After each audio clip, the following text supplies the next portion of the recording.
ஹாய்ங்க. இன்னைக்கு பன்னீர் பட்டர் மசாலா எப்படி செய்கிறதுன்னு பார்க்கலாங்களா? வாங்க.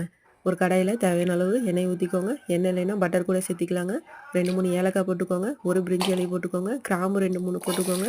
முந்திரி பருப்பு ஒரு 5, 6 போட்டுக்கோங்க. பூண்டு ஒரு 7, 8 பல்லு பூண்டு போட்டுக்கோங்க. ஒரு துண்டு இஞ்சி போட்டுக்கோங்க. பச்சை மிளகாய் 1 போட்டுக்கோங்க. ஒரு துண்டு பட்டை சேர்த்திக்கோங்க. பெரிய வெங்காயம் 2 எடுத்துக்கோங்க. அதையும் போட்டுக்கோங்க. நல்லா வதக்கிக்கோங்க.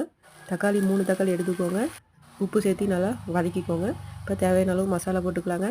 மல்லித்தூள், மஞ்சத்தூள், மிளகாத்தூள், கரம் மசாலா, வீட்டில் அரைச்ச மிளகா பொடி இருந்தால் அதையும் கொஞ்சம் சேர்த்திக்கோங்க. இது இப்போ நல்லா வதக்கிக்கலாங்க. இப்போ நம்ம இதை அரைச்சி எடுத்து வந்துடலாங்க. இந்த அளவுக்கு நைஸாக நீங்கள் அரைச்சி கொண்டு வந்துடுங்க. இதை இப்போ நம்ம தனியாக எடுத்து வச்சிடலாங்க. பன்னீர் இந்த அளவுக்கு நீங்கள் கட் பண்ணி எடுத்துக்கோங்க. பன்னீரை சுடுதண்ணியில் ஒரு 5 நிமிஷம் ஊற வச்சுருங்க. சுடுதண்ணியை வடிச்சிட்டு பச்சை தண்ணியை ஒரு வாட்டி ஊற்றி அலசி எடுத்துக்கோங்க. அப்போ தான் பன்னீர் ரொம்ப சாஃப்டாக இருக்குங்க. இப்போ ஒரு கடாயில் பட்டர் சேர்த்திக்கலாங்க. 2 ஸ்பூன் அளவுக்கு சேர்த்திக்கோங்க. அதில் ஒரு பச்சை மிளகா போட்டுக்கோங்க. இப்போ நம்ம அரைச்சி வச்ச கிரேவியை இதில் ஊற்றிக்கலாங்க. தேவையான அளவு தண்ணி விட்டுக்கோங்க. ரொம்ப தண்ணி விட வேணாங்க. நல்லா கலந்து விடுங்க. கொஞ்சம் நேரம் வெந்ததுக்கப்புறம் 1/2 ஸ்பூன் சர்க்கரை சேர்த்திக்கோங்க. இது உங்களுக்கு விருப்பப்பட்டால் போட்டுக்கோங்க, இல்லைன்னா ஸ்கிப் பண்ணிக்கோங்க. இப்போ நம்ம எடுத்து வச்ச பன்னீரை இதில் சேர்த்திக்கலாங்க. சேர்த்தி விட்டு நல்லா கலந்து விடுங்க. அப்பப்போ கலந்து விடுங்க.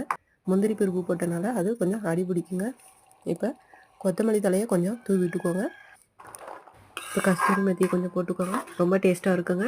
நல்லா இந்த அளவுக்கு கிரேவி ரெடி ஆயிடுச்சுங்க. அடுப்பு ஆஃப் பண்ணிக்கலாங்க. இப்போ நம்ம பன்னீர் பட்டர் மசாலா ரெடியாக இருக்குங்க. சப்பாத்திக்கு, தோசைக்கு ரொம்ப டேஸ்ட்டாக இருக்குங்க. ட்ரை பண்ணி பாருங்கள்.